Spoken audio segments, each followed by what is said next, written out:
Hola, estoy vestido como en el último video porque hice el video luego, jiji, en el mismo día, a unos minutos de separación, pero pues aproveché que tenía tiempo libre y en el video de hoy pues les voy a hablar un poco sobre un tema que igual yo siempre ando hablando de temas bien complejos, bien complicados, porque creo que, como ya lo he dicho antes, en psicología hay muchos temas que están ahí en el limbo, que es muy difícil que caigan en puntos muy específicos, por lo que ya había mencionado en el video anterior. Creo que falta mucha teoría, pero también hay muchos aspectos que no pueden ser tan generales. Más bien hay temas que no pueden ser generalizados, sino que es necesario en la práctica aterrizarlos de manera individual. Y este es uno de esos temas que a mi parecer creo que se ha malinterpretado bastante, porque se ha querido hablar de este tema siempre desde lo general, siempre desde guías de diagnóstico y no desde lo particular, desde lo que le sucede a cada paciente o a cada persona. Y ese tema, como ya lo han leído en el título, pues es el diagnóstico.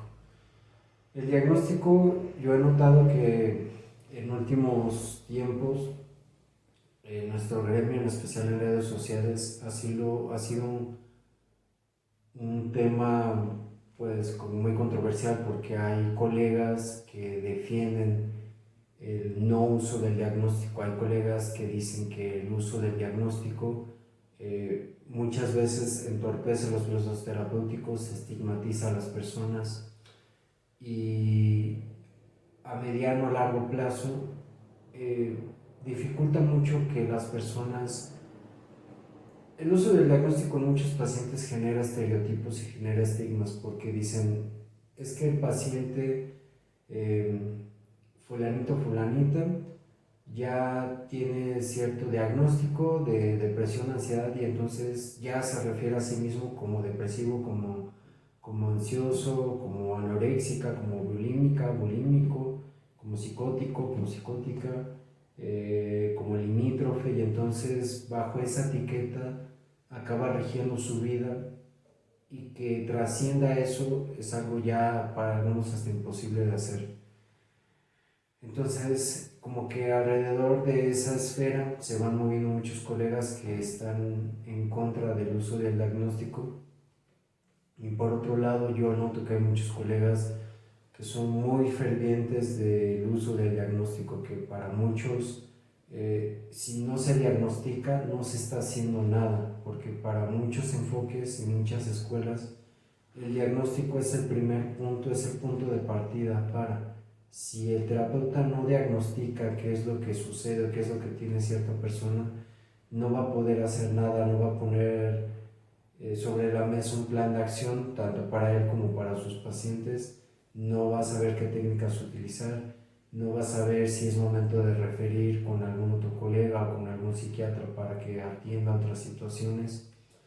Y eh, hasta cierto punto yo creo que muchos de estos colegas eh, han dirigido mucho de sus esfuerzos, mucha de su formación en generar un ojo diagnóstico, por así decirlo, muy especializado, que de cierta forma gran parte de su proceso que van generando se centra en, si no pueden diagnosticar, entonces para ellos no puede iniciar un proceso terapéutico. Entonces, con esto que voy diciendo, eh, creo que va quedando claro que hay dos grandes como fuerzas opuestas, son contrarias. Hay quienes no quieren el diagnóstico, no lo necesitan, y hay quienes necesitan el diagnóstico y no pueden trabajar sin él. Y lo que yo noto es que se dan unos choques ahí como, pues yo diría, muy recios, muy necios, muchas veces poco fructíferos, no porque no. Yo creo que el conflicto es importante en todas las áreas de la vida. Yo creo que el conflicto puede generar muchas cosas. Pero lo que yo noto en nuestro gremio es que en específico estos colegas que están muy a favor del diagnóstico y que para ellos el diagnóstico es lo primordial, se hace mucho de oídos sordos ante lo que la otra parte del gremio pueda argumentar y debatir sobre el uso del diagnóstico o no. Porque muchos de estos colegas están formados en escuelas basadas en la evidencia. Escuelas basadas en evidencia son escuelas en psicología y en psicoterapia que se parecen mucho a un enfoque psiquiátrico, se parecen mucho a un enfoque cognitivo-conductual, en donde lo importante aquí son los síntomas, los signos, lo visible, lo medible, y todo aquello que caiga fuera de no les es relevante. Todo lo que caiga fuera de lo medible es algo que no tiene importancia. ¿Por qué? Porque no se puede medir. Lo importante es lo medible, lo importante es lo cuantificable, lo importante es eso que puede notar que cambia con el tiempo, ya sea con el uso de técnicas, de ciertos ejercicios, de medicamentos, y por eso es que creo yo que tienen un rechazo muy marcado a todo aquello que caiga fuera de lo cuantificable y lo medible. Yo creo que eso, y de cierta forma pues ya va quedando clara mi postura, creo que puede ser un error y puede ser un error muy grave, porque mucho de lo que se atiende en consulta no necesariamente cae ni tiene que caer en el terreno de lo cuantificable ni de lo medible, sino que puede caer en el terreno de lo cualitativo, no tanto de lo cuantitativo, de lo fenomenológico, de lo que sucede en ese momento, en ese lugar, en esa interacción entre el paciente y el terapeuta, que es algo que, como ya lo he mencionado en otros videos, tiene mucho que ver con la relación que se establece entre estas dos personas.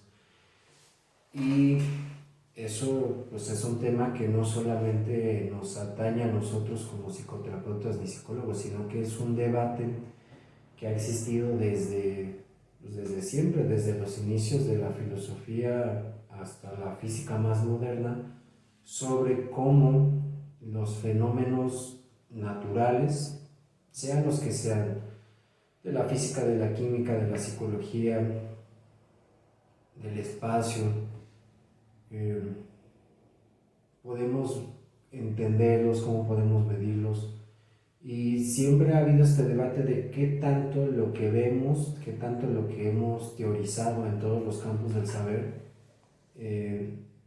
se ha obtenido desde una perspectiva realmente objetiva, completamente neutral y sin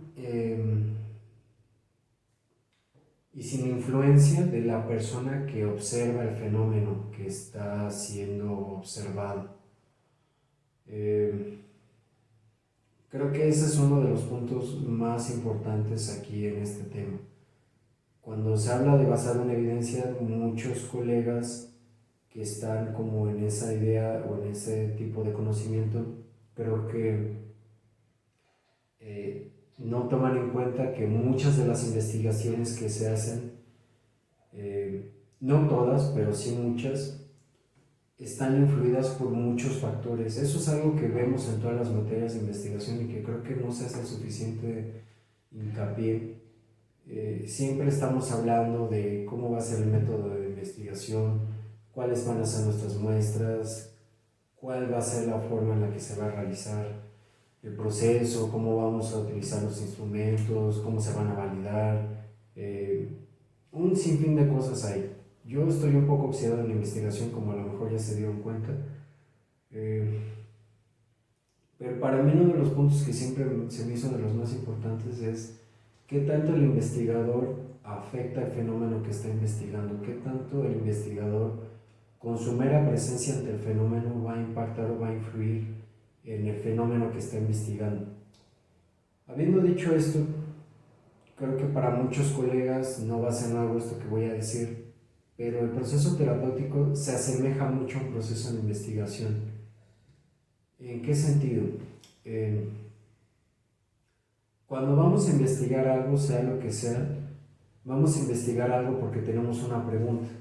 En investigación, lo que se acostumbra ya desde hace varias décadas es que Toda investigación tiene que responder a dos o tres objetivos. Puede ser uno, puede ser el otro, pueden ir de la mano, que es o descubrir un conocimiento nuevo sobre algo que no se sabe, o resolver un problema ante una situación que no se ha podido resolver.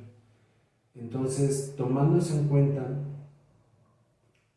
esos dos puntos de inicio de una investigación se parecen mucho a los puntos de partida de un proceso terapéutico. Muchas personas llegan porque hay algo de ellos que no saben y que está afectando sus vidas, o porque saben que hay algo que está afectando sus vidas y que quieren saber cómo resolver. Que resolver en estos términos yo no creo que sea la mejor acepción, o no sea el mejor, sino más bien asumir esa situación creo que sería el mejor término en estos puntos, ¿no? Pero vaya, creo que desde ahí se puede saber que hay puntos en común entre investigar y entre iniciar un proceso terapéutico. Una vez que se inicia con eso, se empieza a obtener información sobre el fenómeno que se quiere investigar. ¿Qué es lo que podemos notar a simple vista? ¿Qué es lo que podemos notar a través de los sentidos? De nuestro oído, de nuestra vista, del tacto. En la investigación, en la psicoterapia no es necesario andar tocando a los pacientes, como muchos lo hacen, pero no es necesario. Obtener información, y una vez que tenemos información, a lo mejor podemos empezar a hacer hipótesis. Bueno, veo que sucede esto, ¿por qué será? ¿Será que sucede esto por esto? Y entonces, una vez que empiezo a hacer preguntas, empiezo a comprobar si es por eso. Si es por eso, entonces puedo concluir que mi hipótesis se ha aprobado, por así decirlo. Y si no es así, descarto esa hipótesis, o digo que esa hipótesis no se dio como tal, y entonces puedo plantear otras preguntas, y eso me puede ayudar a llegar más allá, ¿no? Y eso a la larga pues puede llevar a ciertas conclusiones, ¿no? Yo me hice esta pregunta sobre tal situación, sobre tal acontecimiento, obtuve tal información, me hice ciertas preguntas, las pude responder, sí, no, por qué, ¿no? Y estas son las conclusiones y a lo mejor puedo agregar algo más. En el proceso terapéutico es algo similar. Para poder ayudar a las personas hay que escuchar sus historias de vida, hay que ayudar a que ellos escuchen, se pueden sacar ciertas conclusiones, ¿no? Como, bueno, esto sucedió porque tal persona vivió esto y esto, y no lo había asumido, lo había reprimido, lo había olvidado, lo había evitado toda su vida, lo evitaba de tal y tal forma, y entonces por eso se dio esta situación. Por ende, si deja de evitarlo, se puede llegar a otro lugar.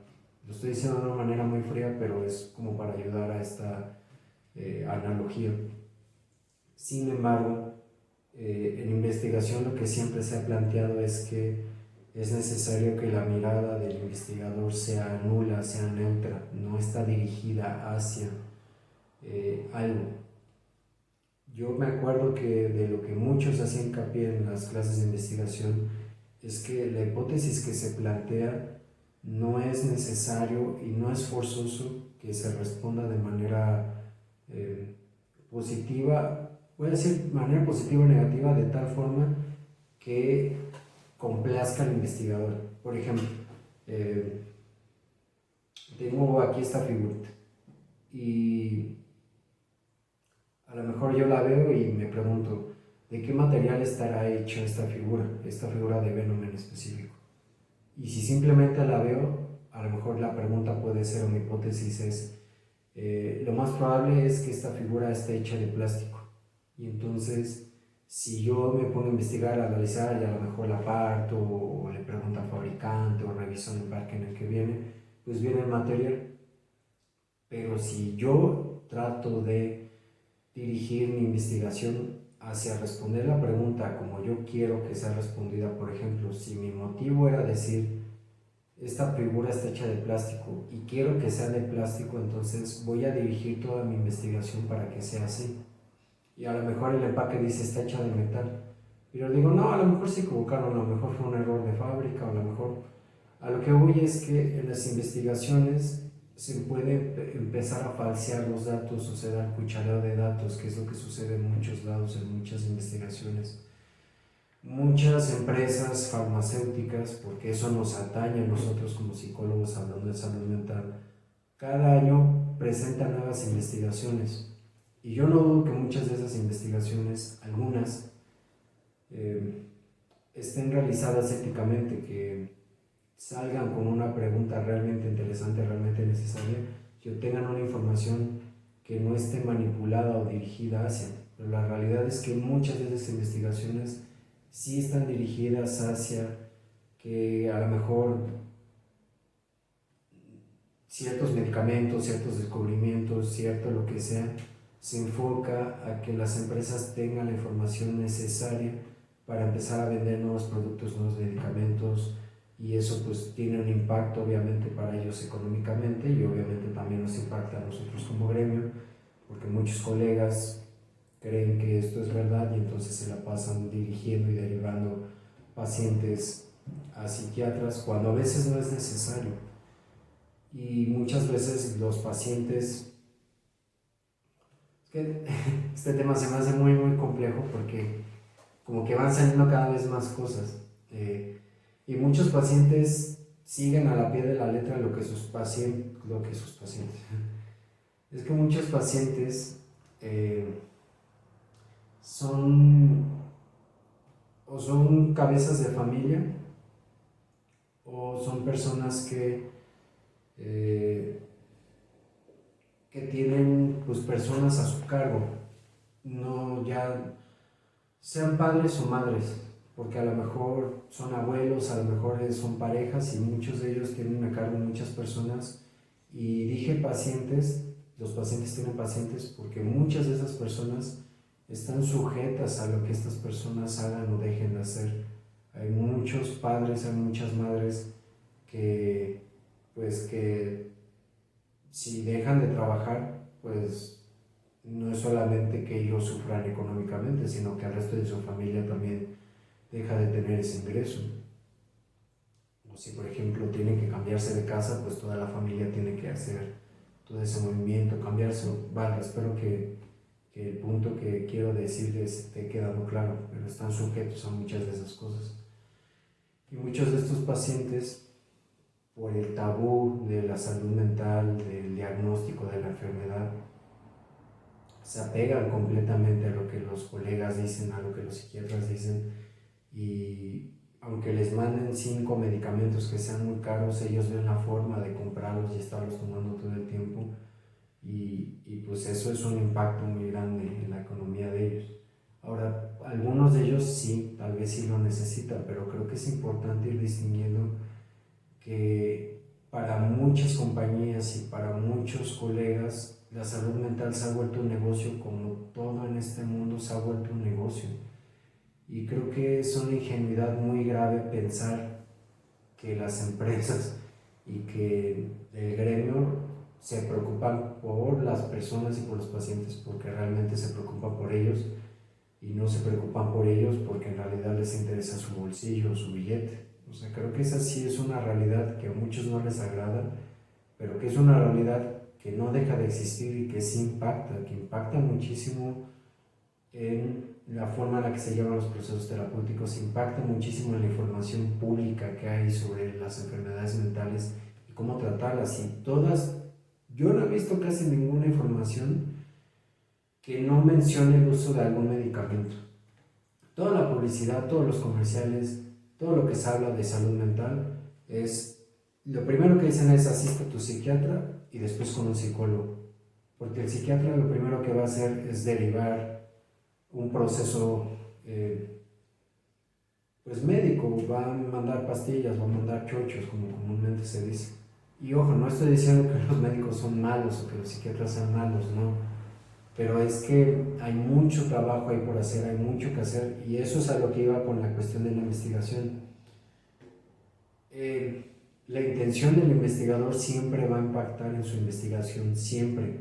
Por más neutral que trate de ser, algo de ese investigador lo lleva a investigar, algo de su vida, de su historia, de su consciente, de su inconsciente, dirige su atención a esos temas. No es gratuito que simplemente elija, en este caso, mi caso, la figura de Venom, por la de Batman, por ejemplo, la mesa, o sea, por algo elegí esto, inconscientemente yo elegí este tema de investigación y eso nos pasa a todos. Entonces, a lo que quiero llegar con esta parte es que toda investigación va a estar cargada, consciente e inconscientemente, de las intenciones de los investigadores, siempre. Y hay investigadores que están patrocinados por grandes empresas que lo único que les interesa es generar estudios que digan que los medicamentos ayudan, cuando muchas veces no ayudan, cuando muchas veces son innecesarios. ¿Para qué? Para que las empresas puedan vender sus medicamentos. Y pues lamentablemente mucho de eso también se traspasa a toda esta formación de la teoría o la práctica clínica basada en evidencia. Mucha de la evidencia que se obtiene está también bañada sobre las intenciones de las personas que están realizando esas investigaciones. Mucho de lo que está hablándose de basado en evidencia es lo que les decía, la conducta, lo orgánico, lo neurológico, los neurotransmisores, que sirven también a sus propósitos. Y a lo mejor si ustedes están de ese lado y se encabronan, en lugar de a lo mejor ir pensando, reflexionando lo que les voy diciendo, pueden decir, bueno, pero el otro lado también, sí, la verdad es que sí, ya me quebré, sí. Es que ese es el punto, o sea, uno de los dos lados está exento de subjetividad, no está exento tampoco de objetividad. Ese también es otro de los temas bien complicados de las ciencias, que hablamos de objetividad como si habláramos de neutralidad o de frialdad, cuando no es así. Cuando hablamos de objetivo, hablamos de un objeto, que nos estamos dirigiendo a un objeto, y si hablamos de un objetivo de un objeto es porque nos dirigimos hacia esa parte. Entonces, pues ¿cuál neutralidad? La neutralidad no existe. En psicoterapia menos puede existir. ¿Por qué? Porque nuestro objetivo es ayudar a las personas. Si nosotros caemos en la ingenuidad de pensar que vamos a ser neutrales y fríos, nos vamos a comportar como terapeutas neutrales y fríos y vamos a ser indiferentes ante el dolor y el sufrimiento de las personas y no vamos a hacer nada, vamos a ser meros observadores. Y observar y escuchar sin provocar algo no funciona, no ayuda de nada. Entonces, esto es importante para mí tenerlo en cuenta porque va a ir dirigiendo la práctica clínica de cada uno. Y entonces eso nos va llevando al punto, ahora sí, del diagnóstico. El diagnóstico para mí, y creo que para muchos colegas, no es necesariamente el punto de partida, pero tampoco creo que sea algo que se pueda dejar de lado completamente. ¿A qué voy con esto? Para mí el diagnóstico es un cuerpo teórico, que sí nos ayuda, pero que no tiene que ser un cuerpo teórico basado únicamente en lo que los autores dicen, lo que los libros dicen, lo que los estudios dicen, no, sino que para mí un diagnóstico es un cuerpo teórico que se va conformando de todo esto que acabo de decir, pero solamente como una base y a veces como una pequeña base, porque lo realmente importante es la historia de vida de la persona, del paciente. Entonces, a lo que quiero llegar con esto es, el diagnóstico es un cuerpo teórico basado en la vida de las personas que se complementa solamente en algunas partes de lo que hemos aprendido en nuestra formación de los autores de los libros para que nos ayuden a ayudar a las personas, como diría Coco Celis en su chiste, ayúdame a ayudarte, ¿no? Es eso, es solamente una forma de ayudar. Por eso creo yo que es importante tener mucho cuidado de cómo se va conceptualizando el diagnóstico y cómo se va utilizando este término. Lo que les decía, muchos colegas son de a la primera sesión, al final, decirle a la persona, bueno, tú vienes por esto y esto es porque tú tienes depresión. Y tienes depresión porque noto que tienes estos síntomas, ¿no? Y les enumera. y según el DSM-5 o el CIE-10 o el manual diagnóstico que estén utilizando, es así y por ende tienes depresión. Y como tienes depresión, entonces vamos a hacer esto, esto y esto, y vamos a utilizar las siguientes técnicas, y entonces vas a tener que realizar los siguientes ejercicios, y vas a tener que ir con un psiquiatra, y bla, bla, bla. O sea, una plática de 45, 50, 55 minutos lo transformaron en un...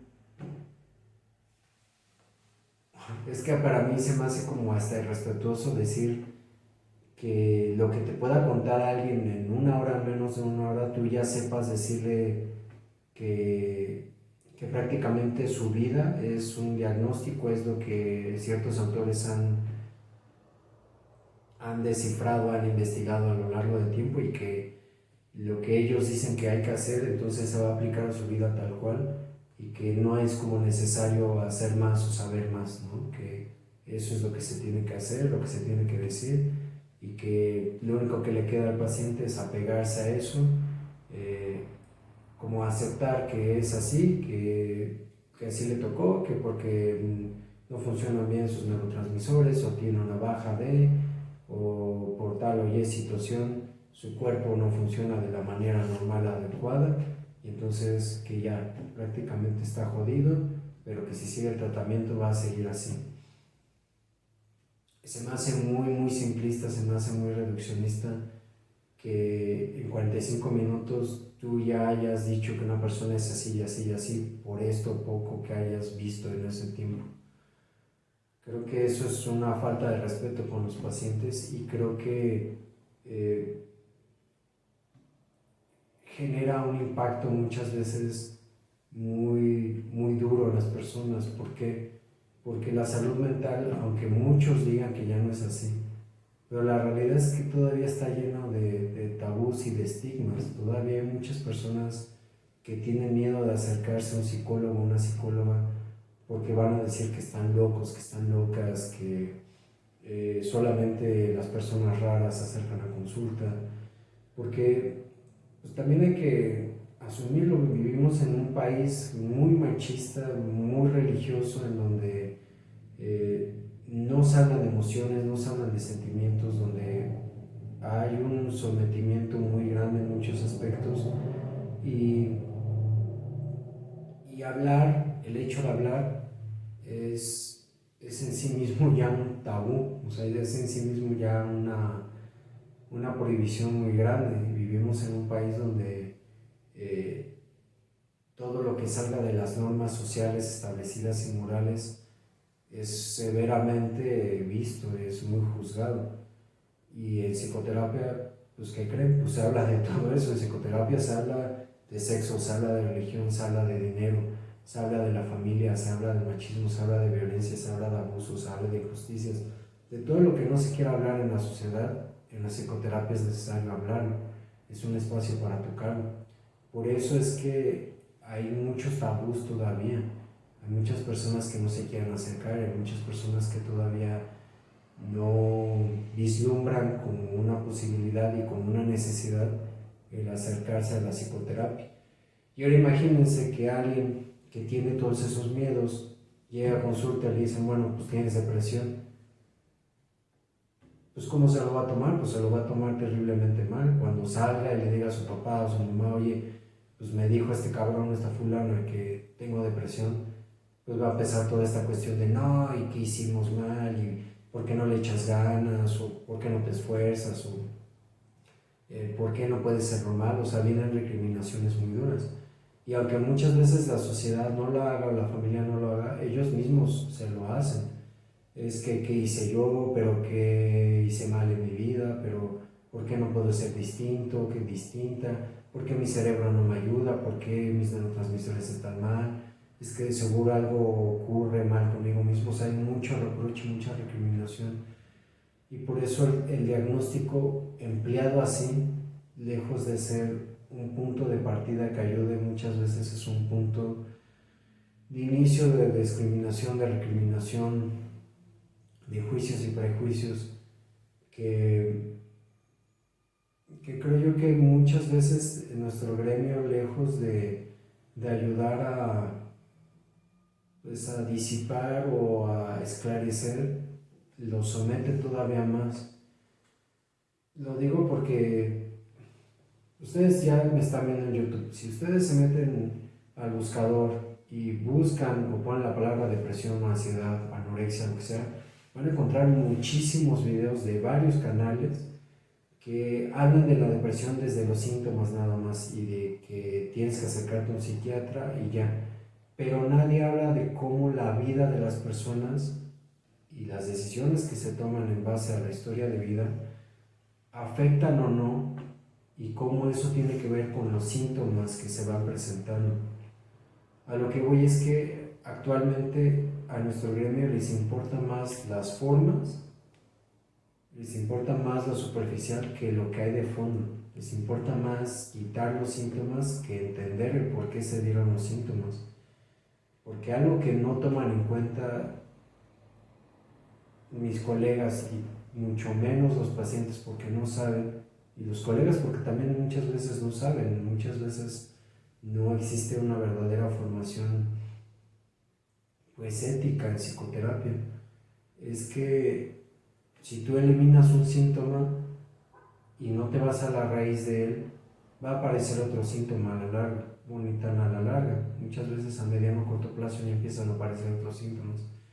Por ejemplo, hay personas que llegan a consultar por fobias, les quitan la fobia y después a lo mejor no les aparece otra fobia, pero sí empiezan a tener ataques de pánico, empiezan a tener otras situaciones que por no llegar a la raíz del asunto se empiezan a aparecer, empiezan a surgir, y eso tiene que ver con esta forma de ver eh, la psicoterapia, que solamente se quieren ver diagnósticos, síntomas, cómo se eliminan y ya, ¿no?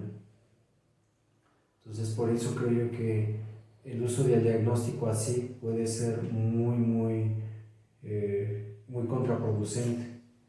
Ahora, por el otro lado, ya se me acaba el tiempo.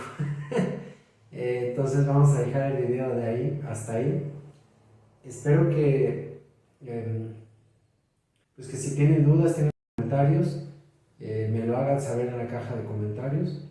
Yo voy a darle continuación a este video en cuanto pueda.